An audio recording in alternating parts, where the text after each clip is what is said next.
Well, it's Mr. Downtown Ray Melo, and you're listening to the Entertainment Report on iHeartRadio, live from Dubai for Tuesday, December 15th, 2020, delivering some major stories and trends going on in the world of entertainment and beyond. You can follow the show on Facebook, Twitter, or Instagram, facebook.com/Entertainment Report with Ray Melo, that's REYMELO, on Twitter at The Enter Report, or on Instagram at The Entertainment Report. You can listen to the show anytime you want on iHeartRadio. Just go to iHeart.com or your iHeart phone app, search for The Entertainment Report, and it'll take you to the page. The Dark Knight, Grease, The Blues Brothers, Shrek, and more were selected for inclusion in the National Film Registry Monday by the Library of Congress. Freedom Riders, The Hurt Locker, Manoa Key, Temple Under Siege, The Ground, Buena Vista Social Club, The Devil Never Sleeps, The Joy Luck Club, Illusions, Losing Ground, Wax Tax, The Sweetback's Badass Song, A Clockwork Orange, Lilies of the Field, The Man with the Golden Arm, Outrage, Cabin in the Sky, With Claire and Camera Around the World, The Battle of the Century, Bread, Kid Auto's Races at Venice, and Suspense have all also been added to the National Film Registry. The Library of Congress chooses 25 films every year for the National Film Registry due to a film's cultural, historic, and aesthetic importance. Christopher Nolan, the director of The Dark Knight, said in a statement, "This is not only a great honor for all of us who work on The Dark Knight, it is also a tribute to all of the amazing artists and writers who have worked on the great mythology of Batman over the decade." The films selected for the 2020 included 9 directed by women and 7 directed by people of color. Librarian of Congress Claire Hayden said in a statement, "The National Film Registry is an important record of American history, culture, and creativity, captured through one of the great American art forms, our cinematic experience." She continued by saying, "With the inclusion of diverse filmmakers, we are not trying to set records, but rather to set the record straight by spotlighting the astonishing contributions of women and people of color have made to America's cinema, despite facing often overwhelming hurdles." Clerks, Purple Rain, Boys Don't Cry, She's Gotta Have It, Coal Miner's Daughter, Before Stonewall, Platoon, and Sleeping Beauty were among the films chosen last year. The number of films selected for preservation in the registry has now reached 800. TCM, or Turner Classic Movies, will be airing a selection of films named to the registry for 2020 on Tuesday, starting at 8 p.m. Eastern Standard Time.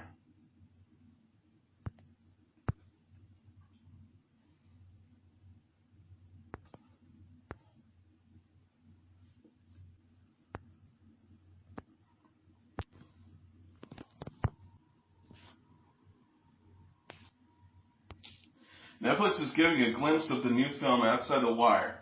The streaming service on Monday shared a teaser trailer for the sci-fi film that features Anthony Mackie and Damson Idris.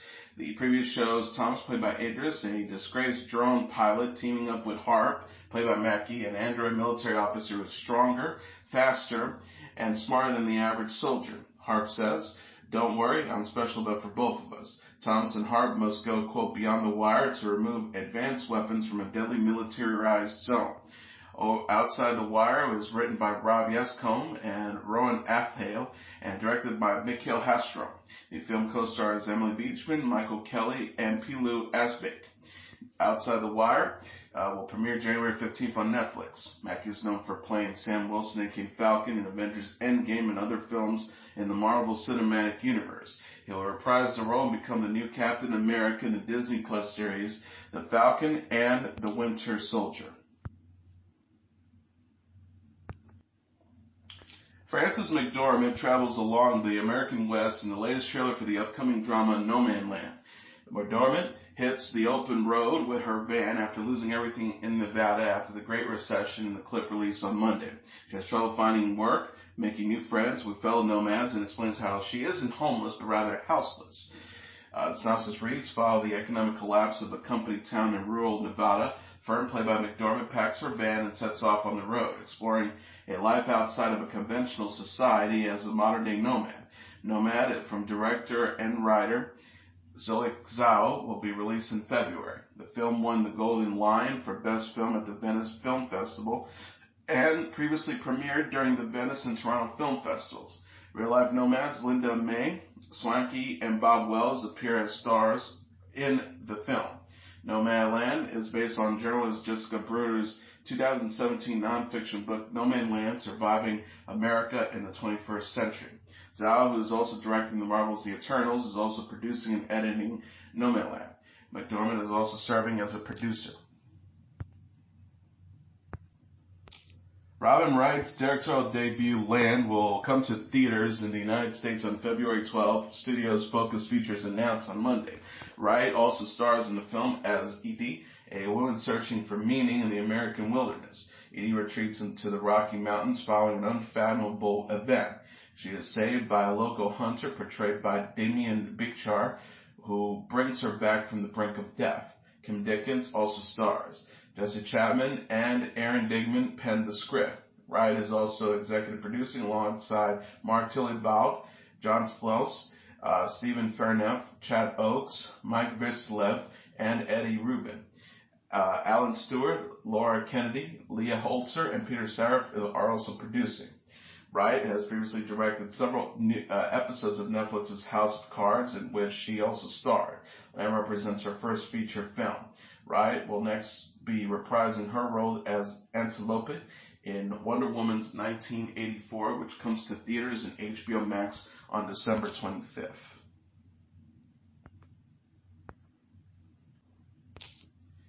Amy Robach from the Good Morning America anchor is quarantining after a possible exposure to COVID-19. 47-year-old television personality said on the show Monday that she is sequestering at home after coming into contact with someone who tested positive for COVID-19. Robach said, we all get tested every week at work. There's to do what we do in the studio. And on Thursday, I got a call from a contact tracker telling me that I had been in contact with someone who tested positive for coronavirus. She added, I was then asked to quarantine following the CDC guidelines, and so I immediately did so, and I have been sequestered, isolated. Robach and her husband, Andrew Shue, are quarantined together and are separated from their two daughters, Ava and Annie, for the time being. She said, with the lab, I haven't seen my kids in 5 days. I think that's the saddest thing about it, but I FaceTime them at least 5 times a day. I think they're actually super happy that I'm not there. Robach confirmed she is feeling fine and tested negative for COVID-19. She will take additional COVID-19 tests Tuesday and Friday. Robach says, it's one of those things where I think we want to tell everyone it can happen to anyone. It's on us to do the right thing, to follow the rules, because that's how we protect other people. Robach shared photos Monday of herself filming GMA from home. She captioned the post, live from my family room. Always wanted to try to wear your sweatpants to work look. Meghan Markle honored the quiet heroes of the COVID-19 pandemic while making a surprise television appearance. The 39-year-old Duchess of Sussex appeared on the CNN Heroes, an all-star celebrity special Sunday to celebrate those working to end hunger in their communities amid the health crisis. Markle says, in a year that has been universally challenged for everyone, I'm inspired by the stories of compassion in our communities. Across the country, people have put their own needs aside to come together and support the collective well-being of those around them. Markle reflected on how the COVID-19 pandemic seemed to change everything overnight and suddenly left many families in need. Markle says, for many families, the impact of the pandemic has been catastrophic, and far too many were faced with the heartbreaking question, how am I going to put food on the table for my family? She added, but in the face of this devastating reality, we also saw the power of the human spirit and the remarkable way that communities respond in challenging times. We saw the good in people in our neighborhoods and in the entire communities coming together to say they would not stand by while our neighbors went hungry. Markle named and celebrated some of the ways people have supported each other during the health crisis. She says when kids' lunch programs came to a halt, we saw our neighbors make sure that those children received the nutrition they need. And when those who are immunocompromised and most vulnerable couldn't leave their homes, we as a community showed up to deliver the food they needed to their doorstep. Markle reflected on the value of food as a nourishment and as a life source and a source of comfort in moments of crisis. She applauded the individuals who stood up and made sure the basic needs of their communities were met. Marco said they made sure that those around them did not have to suffer in isolation. They nourished their neighbors in more ways than one. And they showed us, all of us, that even in the darkest times, when we come together, we have the power to remind someone else that there is hope and that will be okay. The TV special marked Marco's first appearance since going public about her miscarriage. Marco shared her grief and pain in an op-ed for the New York Times in November after experiencing a miscarriage in July while pregnant with her second child with her husband, Prince Harry. In the essay, Marco described the grief she felt and discussed how many people carry the pain of a miscarriage alone. She said losing a child means carrying an almost unbearable grief experienced by many but talked about by a few. Yet, despite the staggering commonality of this pain, the conversation remains taboo, riddled with unwarranted shame and perpetuating a cycle of solidarity mourning. Marco encouraged people to check in on one another and care for their communities. She said, we have to learn that when people ask how any of us are doing, and when they really listen to the answer with an open heart and mind, the load of grief often becomes lighter for all of us. And being invited to share our pain, together we take the first steps towards healing. Marco and Harry married in 2018 and have a 19-month-old son, Archie. The couple said in October they've spent some special moments with their son at home during the pandemic. The BBC Natural History Unit, or NHU, is coming to the U.S. to launch a production office in Los Angeles in 2021. This marks the first time in the studio's 63-year history that it's set up an office outside the United Kingdom. NHU is behind the natural history programs like Blue Planet 2 and Planet Earth 2. The studio has 25 projects in production, including Prehistoric Planet for Apple TV+, The New World for NBC Universal, The Green Planet for PBS, Frozen Planet 2 for BBC America, and Endangered for Discovery. Tom MacDonald, the head of Factual for BBC Studios, said in a statement, our work for the BBC in the UK and our co-production partners worldwide continues to be of vital importance to the NHU, but this expansion in the U.S. will allow us to strengthen our U.S. relationships, forge partnerships with new platforms, and expand our network of makers, scientists, and talent. This is a really significant moment in the NHU's history. The office in Los Angeles will report to the NHU's headquarters in Bristol, England.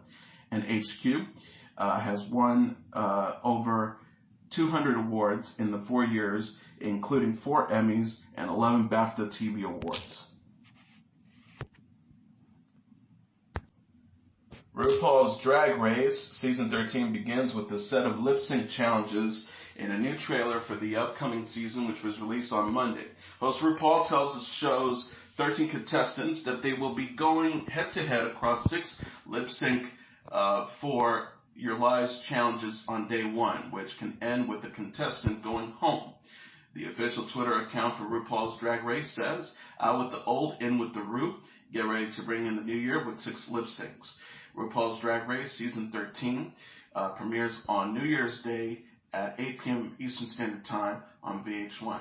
The new contestants from Season 13 include the first transgender man to complete the show's Godmick, professional figure skater Denali, Las Vegas showgirl Elliot, and singer-comedian Tina Burner, among others. RuPaul recently achieved the Guinness Book World Record for most Emmy wins for Outstanding Host for a reality or competition program. RuPaul has earned the Emmy 5 consecutive times for hosting Drag Race.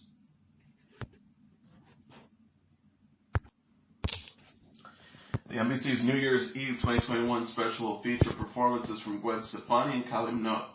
NBC said in a press release Monday that Stefani and Minogue will take the stage during the TV special December 31st.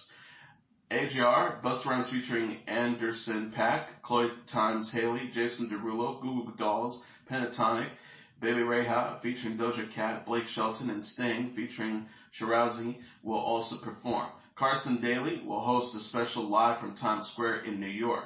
Amber Ruffin and Stephen Twitch Boss will also co-host. Daly says, nothing will make me happier than to have a front row seat to watch 2020 disappear and usher in the hope of brighter days in 2021. I'm excited to be with Amber and Twitch live in Times Square to broadcast the iconic ball drop to millions of viewers on TV, but will miss the relevers who can't attend live. Our diverse music lineup offers something for everyone in your family. NBC's New Year's Eve 2021 will air from 10 to 11 p.m. Eastern Standard Time, then break to local news. The show will return at 11:30 p.m. for the final drop to the iconic ball drop. The TV special will precede by New Year's Eve Escape from 2020, an NBC News special hosted by Today co-hosts Hoda Kotb and Jenna Bush Hager. The special revisits moments from 2020 and will air from 8 p.m. to 10 p.m. Eastern Standard Time. Stefani released Let Me Reintroduce Myself, her first non-festive solo single since 2016, last week.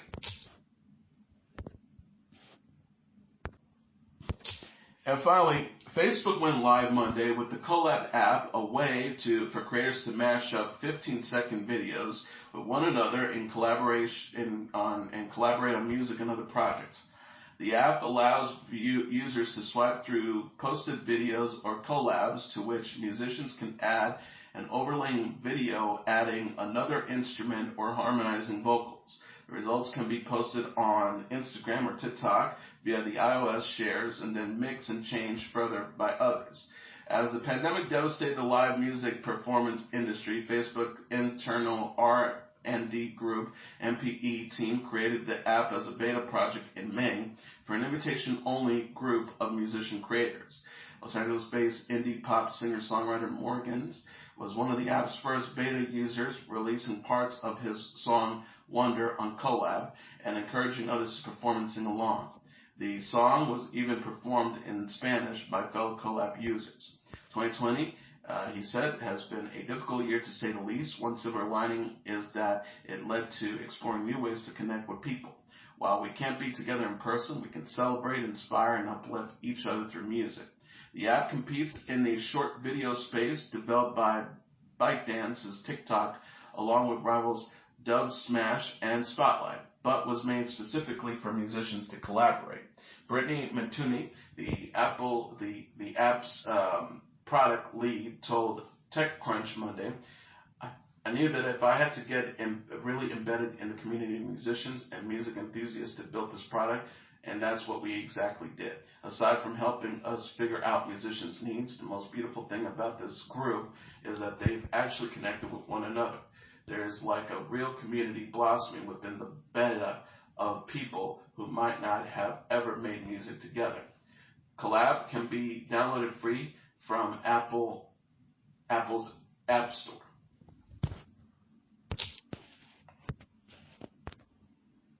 And that's your entertainment report for Tuesday, December 15th, 2020. I'm your host, Mr. Downtown Melo. I'll be back tomorrow to deliver some major stories and trends going on in the world of entertainment and beyond. You can follow the show on Facebook, Twitter, or Instagram. Facebook.com/The Entertainment Report with Ray Melo. That's RAYMELO. On Twitter at The Enter Report, or on Instagram at The Entertainment Report. You can listen to this episode or any previous episodes of The Entertainment Report anytime you want on iHeartRadio. Just go to iHeart.com or your iHeart phone app. Search for The Entertainment Report, and it'll take you to the page. Good night, and God bless you all.